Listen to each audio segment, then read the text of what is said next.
అందరికీ నమస్కారం అండి. చాలా సంతోషంగా ఉంది నాకు.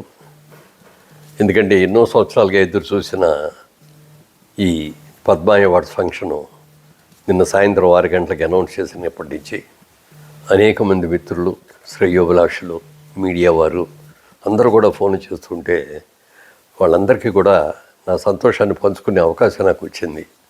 మీకు ఎప్పుడో రావాల్సిందండి, ఇప్పటికైనా వచ్చిందంటే, sir nothing is late, it is లేట్గా వచ్చిన లేటెస్ట్గా వచ్చిందండి అని చెప్పి. ఎందుకంటే అన్నీ మనం అనుకున్నప్పుడే రావు. తర్వాత ఏదైనా చెట్టుకు పండుగ చూసి కోసుకుందాం అన్నప్పుడు దొరికితే దాని అందం అప్పుడుతోటే పోద్ది. దొరకలేదు అని ఎదురు చూసిన తర్వాత దొరికితే దానికి వాల్యూ ఎక్కువ ఉంటుంది. ఇది కూడా నేను అలాగే ఫీల్ అవుతున్నాను. చాలా చాలా సంతోషంగా ఉంది. మిత్రులందరికీ కూడా నా శుభాకాంక్షలు తెలియజేస్తున్నాను. ఇంకో వేరే సందర్భంలో క్లియర్గా డీసెంట్గా తర్వాత మాట్లాడతాను.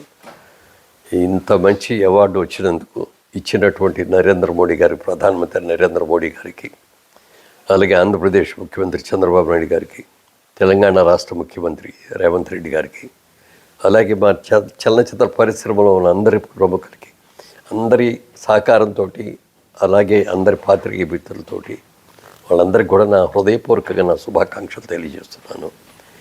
ఈ అవార్డు అందుకున్న తర్వాత తప్పక ఒకసారి మళ్ళీ డీటెయిల్డ్గా మళ్ళీ అప్పుడు ప్రెస్ మీట్ పెట్టుకొని చెప్తాను. Thank you.